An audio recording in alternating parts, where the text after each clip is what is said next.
పిల్లలైతే స్కూల్‌కెళ్ళిపోయారు. హ్యాపీగా ఇంట్లో కూర్చోవడానికైతే ఉండదు గదా! ఎందుకంటే మళ్ళీ లంచ్ బాక్స్ చేయాలి కాబట్టి, ఈరోజు మార్నింగ్ పిల్లలిద్దరికీ నేను లంచ్ బాక్స్ ఇవ్వలేదు. అందుకని ఇప్పుడైతే లంచ్ బాక్స్ కోసం నేను పప్పు ప్రిపేర్ చేస్తున్నా. ఈరోజు బచ్చల కూర పప్పు చేస్తున్నా. Welcome back to our channel. అందరూ ఎలా ఉన్నారు ఫ్రెండ్స్? బాగున్నారా? నేను బాగున్నానండి. ఈరోజు మళ్ళీ ఒక మంచి బ్లాగ్‌తో మీ ముందుకైతే వచ్చేసాను. పిల్లలకి మార్నింగ్ బ్రేక్‌ఫాస్ట్ ఇదంతా వీడియో షూట్ చేసే టైం లేకుండా ఉండే. అందుకంటే హడావుడిగా ఉంది. మార్నింగ్ కొంచెం లేట్ అయింది. అందుకని ఇక నేను ఇప్పుడైతే బచ్చల కూర పప్పుని స్టవ్ మీద అయితే పెట్టేస్తున్నా. నేను ఎక్కువగా ఇష్టపడే ఆకుకూర బచ్చల కూర అండి. ఎందుకనంటే దీనిలో విటమిన్స్ సంగతి పక్కన పెడితే పురుగులు అట్లాంటివి ఏమి ఉండవన్నమాట. త్వరగా చేసేసుకోవచ్చు. చాలా ఈజీగా అనిపిస్తది. కర్రీ చేసుకున్నా, పప్పు చేసుకున్నా చాలా చాలా టేస్టీగా ఉంటది. పిల్లలకైతే చాలా ఇష్టమండి. ఆకుకూరలు పోనీ ఒకటో రెండో తింటే అవైనా మనం ఊరికే చేసి పెట్టొచ్చు. ఇప్పుడున్న పిల్లలైతే ఆకుకూరలు అనేవే తినట్లేదు. ప్రతి కూరలో కూడా వాళ్ళకి మసాలా కావాలి. ఈ ఆకుకూర అయితే చాలా బాగుంటది. నేను అంతకుముందు వీడియోస్‌లో కర్రీ చేసుకోవడం కూడా చూపించాను. ఇదిగోండి ఇవి ముదురుగా ఉన్నాయి కదా! కొంచెం కాడలు లావుగా ఉన్నా కూడా మనం కుక్కర్‌లో పెట్టేస్తాం కాబట్టి చక్కగా ఉడికిపోతాయి. పప్పుని మనం చక్కగా మెదిపామనుకోండి కాడలు కూడా వాడుకోవచ్చు. చాలాసార్లు మనం కాడలు వేయం పిల్లలు తినరేమో అని చెప్పి. కూరలో కూడా అంతే కానీ ఉడికిపోతాయండి. ఏం కాదు కొంచెం మందంగా ఉన్నాయి. తోటకూర కాడలు అలాంటివైతే కొంచెం కష్టం కానీ బచ్చల కూరదైతే ఏముండదు. మేము చిన్నప్పుడైతే మా అమ్మమ్మ ఎక్కువ తోటకూర చేసేది మాకు. గోంగూర ప్లస్ తోటకూర అవి ఇంట్లోనే పండించేవాళ్ళు వాళ్ళైతే. ఎంత టేస్టీగా ఉండేయో వారానికి ఒక 2 సార్లు 3 సార్లు ఆకుకూరలే తినేవాళ్ళం మేము. ఇప్పుడైతే పిల్లలకి అంటే ఇప్పుడు ఉన్న సిచ్యువేషన్స్ కూడా అలానే ఉన్నాయిలెండి. కెమికల్స్‌తో చేస్తా ఉన్నారు కాబట్టి ఈ పంటలు ఇవన్నీ కొంచెం మనం చూసుకోవాలన్నా కూడా భయంగా ఉంటుంది. నాకైతే ఈసారి బచ్చల కూరలో కొంచెం మందు వాసన అయితే అనిపించింది పప్పు ఎందుకో. ఇప్పుడైతే నేను పప్పు ఉడికిపోయింది కదా! ఇక తాలింపు అయితే వేస్తున్నా. మీకు ఏ ఆకుకూర అంటే ఎక్కువ ఇష్టమో నాతో అయితే చెప్పండి. షేర్ చేయండి కామెంట్ సెక్షన్‌లో. నాకైతే బచ్చల కూరనే బాగా ఇష్టమండి. ఇక చుక్కకూర కూడా బాగానే ఉంటది. గోంగూర ఎవరికి నచ్చదు చెప్పండి. కాకపోతే కొంచెం ఎలర్జీ ఇష్యూస్ అయితే ఉంటాయి. అందుకని కొంచెం అది తక్కువే అనమాట నేను వాడడము. ముందుగా ఇక్కడ నేనైతే తాలింపు ప్రిపరేషన్ చేసుకుంటున్నా. బచ్చల కూర పప్పు కాదు ఏ పప్పుకైనా సరే మనము తాలింపులో కారం వేసుకొని గనక చేస్తే చాలా టేస్టీగా ఉంటది. చూడండి ఒకసారి వీడియోలో కూడా చూపిస్తున్నా. ఇది ప్రీవియస్‌గా కూడా చాలా సార్లు షేర్ చేశా. అంటే డైరెక్ట్‌గా వేడి వేడి పప్పులో కారం వేసి ఉడకబెట్టడం కంటే తాలింపులో కారం వేసుకొని అది వేసుకుంటే చాలా బాగుంటదనమాట. ఇక్కడ నేను తాలింపు గింజలు, తర్వాత వెల్లుల్లిపాయలు, ఎండుమిర్చి, ఇంగువ, అలానే కరివేపాకు వేసుకుంటున్నా. వేసిన తర్వాత స్టవ్ బంద్ చేయాలండి మెయిన్‌గా. స్టవ్ బంద్ చేయకుండా గనక మనం కారం వేసాము అంటే అది తొందరగా మాడిపోయి చేదొచ్చేస్తది. అలానే మీరు పప్పు కుక్కరు అంటే మూత తీసుంటే నో ప్రాబ్లమ్. మూత గినక తీయకుండా మీరు తాలింపు వేసుకుంటూ ఉంటే పక్కన ఒక చిన్న గ్లాస్‌లో కొంచెం వాటర్ అయితే పెట్టుకోండి. ఎందుకంటే కారం అస్సలు మాడకూడదు. కారం గినక మాడిందంటే ఆ పప్పు తినడానికి పనికిరాదిగా అనమాట. అంత చేదుగా అనిపిస్తది. ఇక్కడైతే చూసారు కదా! నేను కొంచెము ఇలా కలిపినట్టు చేసేసాను. స్టవ్ బంద్ చేశాను కాబట్టి ఇక్కడ నేను పప్పుది ఇంకా కుక్కర్ తీయలేదు మూత. అందుకని వాటర్ పోసేసి ఉంచేసాను. నెక్స్ట్ ఇప్పుడు పప్పు కొంచెం మళ్ళీ స్టవ్ మీద పెట్టాననమాట కొద్దిగా వాటరీగా ఉందని. ఇక నేను పప్పుని ఈ విధంగా ఎనిపిన తర్వాత దీనిలో కొంచెం పప్పు వేసేసుకున్నా అనమాట. ఇది ఆల్రెడీ వాటర్ పోసేసి ఉంచాం కాబట్టి. ఈ విధంగా చేస్తే చాలా బాగుంటది. ఈరోజైతే నేను టమాటాలు కానీ చింతపండు కానీ వాడట్లేను. ఓన్లీ పప్పులో ఉల్లిపాయ, పచ్చిమిర్చి, ఆకుకూర వేసేసుకున్నాను. పసుపు వేసి కుక్కర్ పెట్టేశాను.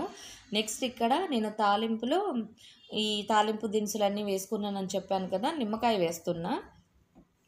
మనం టమాటా వేసుకొని చింతపండు వేసుకోవచ్చు. నిమ్మకాయ వేసేటప్పుడు మాత్రం టమాటా కూడా వెయ్యను నేను. ఎందుకో ఆ రెండిటికి బ్యాలెన్స్ అవ్వదనిపిస్తది. అందువల్ల అలానే మనకి పచ్చిమిర్చి కూడా కొంచెం కారం ఉంటే బాగుంటుందండి పప్పు. ఎందుకంటే నిమ్మకాయ పప్పు కాబట్టి. నాకైతే ఈరోజు కొంచెం పప్పు కూడా సప్పగా అయింది. ఎందుకంటే పచ్చిమిర్చి అస్సలు కారం లేవు. నేను వేసిన కారం కూడా సరిపోలేదు. ఎందుకంటే నేను ఆల్రెడీ కుక్కర్ మీద మూత తీసి అది టేస్ట్ చూడలేదు కదా! అందువల్ల ఏమైపోయిందంటే నేను పచ్చిమిర్చి కొన్ని ఎక్కువ వేసా కదా అని కొంచెం కారం తగ్గిచ్చేసాను. ఇక మళ్ళీ పచ్చికారం వేసి ఉడకబెట్టడం నాకు ఎందుకో ఇష్టం ఉండదనమాట. టేస్ట్ మారిపోతది. ఇంక సర్లే అని అట్లనే కంటిన్యూ చేశామనమాట. లేదు అంటే గనక మీకు ఎప్పుడైనా కారం తక్కువ అనిపిస్తే గనక కొంచెం మళ్ళీ నూనెని కొద్దిగా ఒక 2 స్పూన్ల లేదా ఒక స్పూన్ నూనె వేసుకొని మళ్ళీ కొంచెం వేడవ్వంగానే స్టవ్ బంద్ చేసుకొని మళ్ళీ ఒక స్పూన్ కారం వేసుకోవచ్చు. కాకపోతే డబల్ పని అనిపిస్తది కానీ మనం తినడానికే కదండీ మనం చేసుకునేది. మంచి టేస్టీగా లేకపోతే ఏం బాగుంటుంది చెప్పండి. అందువల్ల ఈరోజైతే పప్పు కొంచెం మందు స్మెల్ అయితే అనిపించింది నాకెందుకో. కానీ చాలా బాగుంది నిమ్మకాయ వేసాం కాబట్టి. నెక్స్ట్ ఇక ఈ వంట సెక్షన్ అంతా అయిపోయినాక కిచెన్ క్లీనింగ్ అయితే స్టార్ట్ చేశాను. అబ్బో నాదైతే కిచెన్ క్లీనింగు ఏంటోనండి లాంగ్ ప్రాసెస్ లాగా నడుస్తూ ఉందన్నమాట. ఏదో స్లోగా కుడుతుంది ఇది కూడా నాలాగా తయారైందనమాట. ఇక్కడ చూసారా ఈ షెల్ఫ్ని పెట్టిన తర్వాత అంటే షిఫ్టింగ్లో దీని పరిస్థితి ఇలా అయిందనమాట. ఎక్కడ పడితే అక్కడ చిరుగులు గీతలు అన్నీ ఉన్నాయి. సరే అని తగిలిచ్చేసాను ఇక్కడైతే వాల్కి.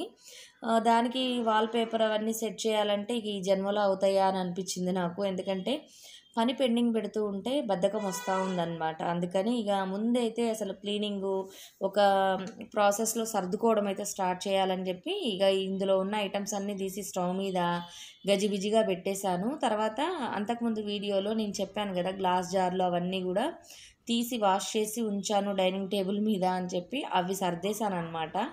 ఆ వీడియో ఇక్కడ చూపిస్తున్నా మీకు. ఆ రోజు నేను ఆ షెల్ఫ్ను కూడా సర్దాను. అందులో కొన్ని సామాన్లు లేవు కానీ జార్స్ ఉన్నాయన్నమాట బయట. అన్నీ వాడాలి అన్న ఉద్దేశంతో మనకి ఆరాటం ఎక్కువ ఉంటుంది కదా, ఏదైనా కనిపిస్తే అన్నీ సర్దుకోవాలని ఆ విధంగా అన్నీ అక్కడ కిచెన్లో పెట్టేసి ఉంచేసాను. ఈలోపు మూలబడ్డాను. ఇక అవన్నీ కూడా జిడ్డు కొట్టుకుపోయినాయి అనమాట. అందుకని ఇవి తోమినవన్నీ తీసి ఫస్ట్ సర్దేసుకుంటున్నాయి ఇక్కడ 1 బై 1. చూస్తున్నారు కదా ఎంత క్యూట్గా అనిపించిందో సర్ది. నాకైతే మీకు వీడియోలో అంతగా అనిపించకపోవచ్చు, బయట చూస్తే మంచిగా అంత అంటే నీట్గా ఉంది కాబట్టి చాలా హ్యాపీగా అనిపించింది. ఇక్కడ చిన్న జార్స్ ఉన్నాయి కదా, ఇందులో ఇది పావు కేజీది అనుకుంటానండి. పావు KG bottle plus half KG bottles అనమాట నా దగ్గర ఉన్నాయి. ఇక చిన్న వాటిల్లో నుంచి మళ్ళీ అక్కడ పెట్టినవి ఉన్నాయి కదా స్టాండ్లో, అవన్నీ జిడ్డుగా ఉన్నాయి. అందుకని వాటిల్లో అవన్నీ తీసి ఈ ఫ్రెష్గా తోమిన వాటిల్లో పోసేసుకొని మళ్ళీ ఈ జార్స్ని కడుగుడు సెక్షన్ పెట్టాను. ఈ విధంగా ఒక జార్లోంచి ఒక జార్లోకి తీస్తూ కడగా పెట్ట ఇదే సరిపోయిందనమాట. పండగేమో కానీ నా గ్లాస్ జార్లను సర్దుకోవడమే నాకు సరిపోయేటట్టుంది. తోమిందే తోమడంలాగా కడిగిందే కడగడంలాగా సరిపోతుందనమాట. ఈలోపు మళ్ళీ వంట పని ఉంటుంది, పిల్లల పని ఉంటుంది, ఇంట్లో వర్క్ ఉంటుంది, చాలా పనులు ఉంటాయి కదా. వాటితో ఇది కూడా ఒక ఎక్స్ట్రా బర్డెన్ అనమాట. ఎందుకంటే ఇల్లు మనకి ఆర్గనైజ్డ్గా లేకపోతే ఎంత సర్దినట్టు అనిపించదండి. మైండ్కి కూడా రిలాక్స్గా అసలు అంటే రిలాక్స్డ్గా అనిపించదు అస్సలు. ఏదో ఇబ్బందిగా అనిపిస్తూ ఉంటుంది. అందులో ఇంట్లో టెన్షన్స్ ఉన్నాయి అనుకోండి ఇంకా మెంటల్ ప్రెషర్ ఎక్కువ అనిపిస్తుంది. ఇక నేనైతే ముందు ఈ జార్స్ ఇవన్నీ సర్దేసుకున్నా. కిచెన్ అంతా కూడా కొంచెం అన్ని కౌంటర్ టాప్ మీద పెట్టాను కదా, అవన్నీ కూడా వాటిల్లో కొన్ని కొన్ని ఐటమ్స్ ఉంటే అవన్నీ కూడా ఇందులో పోసేసాను అనమాట. ఇక పోసేసి ఈ కలర్ జార్స్ వాడతాను అని చెప్పాను కదా, అందుకని ఇక ఆ జార్స్ని కూడా సెట్ చేసుకున్నా. ఇక చూడ్డానికైతే ఫైనల్ లుక్ ఈ విధంగా ఉందన్నమాట. ఆ పైన మాత్రం క్లీన్ చేయలేదులేండి, ఇంకా అవి చెయ్యాలి. ప్రజెంట్గా అయితే అది కింద ఆ షెల్ఫ్ వరకు క్లీన్ చేసి అక్కడ పెట్టేశాను. ఇక ఈవినింగ్ వచ్చేటప్పటికి ఇక ఒకసారి రిలయన్స్ వైపు పని ఉందని వెళ్ళాను అనమాట. వెళ్ళేసరికి ఇక్కడ డెకరేషన్ చూసారా ఎలా ఉందో. సంక్రాంతికి చక్కగా డెకరేట్ చేశారు వీళ్ళైతే, చాలా బాగా అనిపించింది. విజయవాడలో మనకి పీవీపీ దగ్గర కానీ తర్వాత ఈ విధంగా ఇట్లా మన మెట్రోస్ కానీ హోల్సేల్ రిలయన్స్ కానీ ఇలాంటి వాటిల్లో చక్కగా డెకరేషన్ చేస్తారండి సంక్రాంతికి కానీ. ఇక న్యూ ఇయర్ ఇవన్నీ నార్మల్గా అనిపిస్తాయి కానీ సంక్రాంతి డెకరేషన్ ఎలా అయినా కొంచెం బాగుంటుంది. అలానే దసరాది సంక్రాంతిది చాలా బాగుంటుంది. ఇక్కడైతే వచ్చిన కలెక్షన్ని మెల్లగా షేర్ చేస్తున్నా మీకు. నాకు ఈ రెడ్ కలర్లో ఉన్నాయి చూసారా, చాలా బాగా అనిపించినాయి జార్స్. అవి 99 రూపీస్ అనమాట సింగిల్ పీస్ వచ్చేటప్పటికి, కానీ ప్లాస్టిక్ అయిపోయింది. ఇంకా అవి టిన్ కలెక్షన్ అయితే చాలా బాగుండేది. టిన్ మెటీరియల్ అయితే నేను డెఫినెట్గా తీసుకునేదాన్ని. టిన్ మెటీరియల్ కాదు, అది ఎయిర్ టైట్ మూత వచ్చింది కానీ ప్లాస్టిక్ అనమాట. ఇక్కడ కిచెన్కి సంబంధించిన ఈ కుక్వేర్స్ కానీ ఇవన్నీ కూడా చాలా మంచి ఆఫర్స్ ఉన్నాయి. మొన్న క్రిస్మస్ టైంలో బేకింగ్కి సంబంధించి చాలా స్టఫ్ వచ్చినట్టుంది. నేను ఆ టైంలో వెళ్ళలేదండి ఇక్కడికి, వేరే బిగ్ బజార్ దగ్గర అందులో మార్చిన అక్కడికి వెళ్ళాను. ఇది వచ్చేటప్పటికి హోల్సేల్ మెట్రోస్ ఉంది కదా విజయవాడలో, అక్కడ రిలయన్స్ అనమాట ఇది. ప్రజెంట్గా నేను ఇక్కడికి వెళ్ళాను. ఇక్కడ చూసారా అన్నీ కూడా రెడ్ కలర్లోనే ఉన్నాయి, అన్ని ఆఫర్స్ ఉన్నాయండి. అన్ని 50% అట్లా ఆఫర్స్లో ఉన్నాయి, చాలా బాగున్నాయి. ఈ మౌల్డ్స్ అయితే చాలా బాగున్నాయి. ఈ కప్ కేక్స్వి కూడా ఇది టిన్ కలెక్షన్ అనమాట. ఇది వచ్చేటప్పటికి మళ్ళీ సిలికాన్ వచ్చింది. ఈ విధంగా అయితే ఉన్నాయి. ఇక మెల్లగా వీడియో అయితే తీసుకున్నా. ఈ బౌల్ చూసారు ఎంత బాగుందో. ఇలాంటివి నా దగ్గర గత 7 ఇయర్స్ క్రితము అంతేనండి, ఇంచుమించు 10 ఇయర్స్ క్రితం అనుకుంటా నేను బెస్ట్ ప్రైజ్ ఉంటుంది కదా అక్కడ తీసుకున్నాను అనమాట. అవి అసలు దాదాపు ఒక 4 సెట్స్ అంటే 4 పీసెస్ ఏమో తీసుకున్నాను. ఎందుకంటే డైనింగ్ టేబుల్ మీద అప్పడాలు కానీ చపాతీలు కానీ పూరీలు కానీ వేసుకుంటే బాగుంటాయి దాంట్లో అని. అప్పట్లో అదొక పిచ్చిలేండి, అప్పుడు తీసుకున్నా. ఇవి చూసారా ఈ డబ్బా, ఇందులో నేను అంతకుముందు మీకు అమెజాన్‌లో వీల్స్ తీసుకున్నానని చెప్పాను కదా! ఇలాంటి ప్లెయిన్ డబ్బాలకి మనం వీల్స్ పెట్టుకోవచ్చు. ఇది కొంచెం మీడియం సైజులోనే ఉంది. రూ. 299 పడుతుంది. క్వాలిటీ చాలా బావుంది. సైజ్ గూడా కొంచెం మంచిగుంది. బేకింగ్‌కి సంబంధించిన ఐటెమ్స్ అలాంటివి పెట్టుకోవచ్చు. బ్రాస్‌వి గూడా పూజకి సంబంధించిన బ్రాస్ ఐటెమ్స్ ఉంటాయి గదా! దీపాలు అలాంటివి గూడా పెట్టుకోవచ్చు. వీల్స్ పెట్టుకున్నామనుకోండి ఇంకా హ్యాండీగా ఉంటది. ఇక్కడైతే లలిత బ్రాండ్ ఇడ్లీ రవ్వ తీసుకుందామనైతే అనుకున్నా. నాకెందుకో ఈ లలిత బ్రాండ్ ఇడ్లీ రవ్వ కొంచెము ముక్క వాసనలాగా అనిపిస్తదండి ఏంటో. అందుకని నాకు అది తీసుకోవాలని అనిపించలేదు. అలానే ఆశీర్వాద్ కంపెనీలో ఇడ్లీ రవ్వ అంతకుముందు ఓన్లీ మనకి గోధుమ పిండి అలానే ఉండేది కదా! ఇప్పుడైతే బన్సీ రవ్వ, ఎర్ర రవ్వ అంటే గోధుమ రవ్వలోనే తెల్లది, ఎర్రది, బొంబాయి రవ్వ తర్వాత చాలా వెరైటీస్ అయితే వచ్చాయి. నేను ఆశీర్వాద్‌లో మైదా పిండి తీసుకున్నాను. అదొచ్చేటప్పటికి ఇక్కడ కాదులేండి మోడ్రన్‌లో తీసుకున్నా. బిసెంట్ రోడ్ మోడ్రన్ ఉంటది చూసారా? అక్కడ మాత్రం మనకి లలిత బ్రాండ్ మైదా పిండి దొరుకుతది. దాంతో మనం కేక్స్ చేసుకున్నా, ఇది చేసుకున్నా చాలా బావుంటాయి.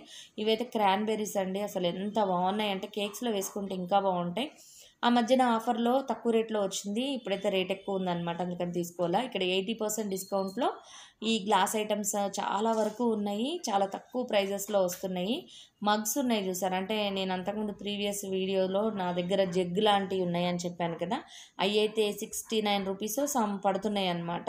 అలానే సాఫ్ట్ టాయ్స్ ఇవన్నీ కూడా 50, 70, 80% డిస్కౌంట్స్‌లో అయితే రన్ అవుతా ఉన్నాయి. ఎవరైనా దగ్గరలో ఉంటే మీకేదన్నా అవసరం ఉన్నాయి అని అనుకుంటే గనుక తప్పకుండా విజిట్ చేయండి. వీడియోనైతే లైక్ చేయడం అస్సలు మర్చిపోవద్దబ్బా!